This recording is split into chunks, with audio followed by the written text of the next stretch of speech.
As you know, the Sunday readings follow a three-year cycle. In year A, we read from the Gospel of Matthew. In year B, we read from Mark. And in year C, we read from Luke. These are the synoptic Gospels, which basically follow the public life of Christ. John's Gospel, on the other hand, is used during certain seasons or to expand on certain topics. And so we've been hearing from Mark's Gospel this year, since this is year B. And last week, the disciples had just returned from their preaching experience, and Jesus wanted to take them aside to rest and talk about that experience, find out what their experience actually was. And so they crossed the lake. And when Jesus saw the vast crowd, he pitied them and began to teach them.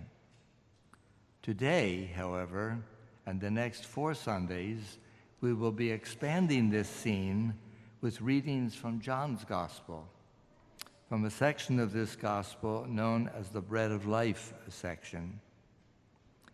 Jesus feeds 5,000 people in the reading today with only a few barley loaves. Now, I suggest that perhaps more than usual, you pay attention to the gospel readings in the next few weeks, because we will hear about how Jesus begins to explain that he is giving them bread from heaven.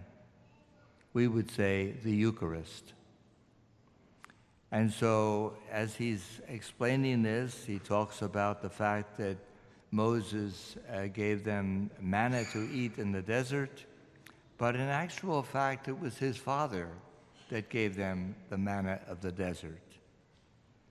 In the first reading today from the second book of Kings, we hear how the prophet Elisha was given 20 barley loaves, and so he told his servant, "Go and feed with these the crowds." And they said, "Oh, you can't do that with just 20 barley loaves."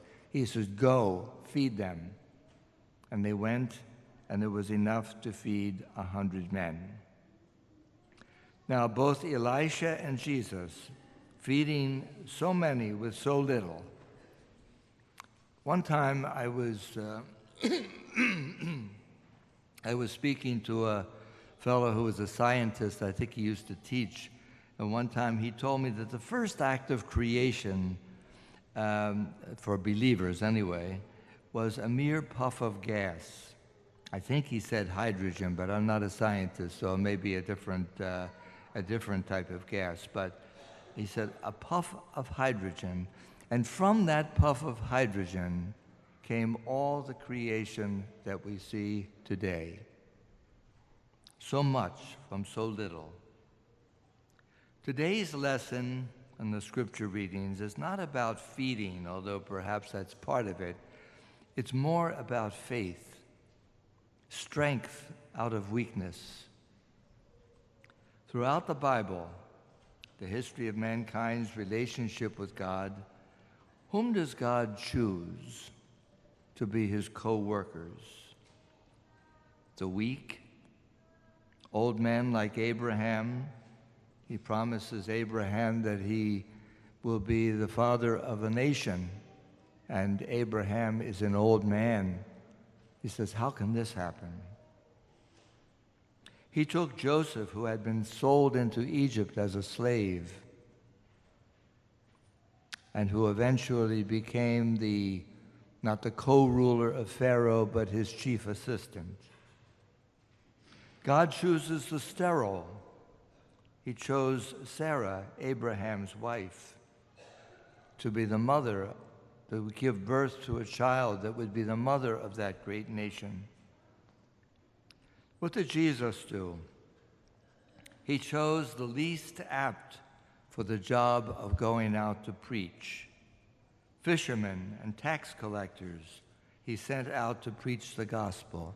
Not learned scripture scholars, not people who were educated in the law, who could go out and perhaps defend with theological arguments why this was to be believed. He just sent people he chose, tax collectors and sinners, if you want to call that, because the Pharisees would consider all of these people lower class, not worth thinking about. As humans, we always want proof. We're afraid to try something until we're completely trained to do it. Think of the parables that we hear in the Gospels. The widow's mite, the mustard seed, the bit of leaven or yeast. What is Christ saying to us with these stories, these parables? He's saying, give me the little bit that you have, and I will make it fruitful.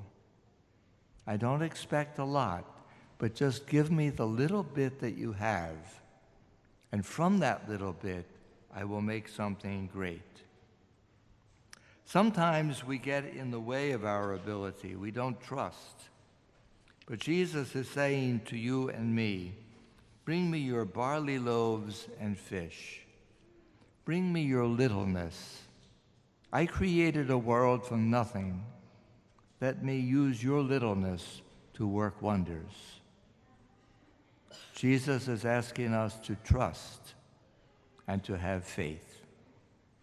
Let us listen to that word of Christ and follow out in our own lives what he is asking us to do, to use our littleness, but have faith as we use it, because he can work wonders with that littleness.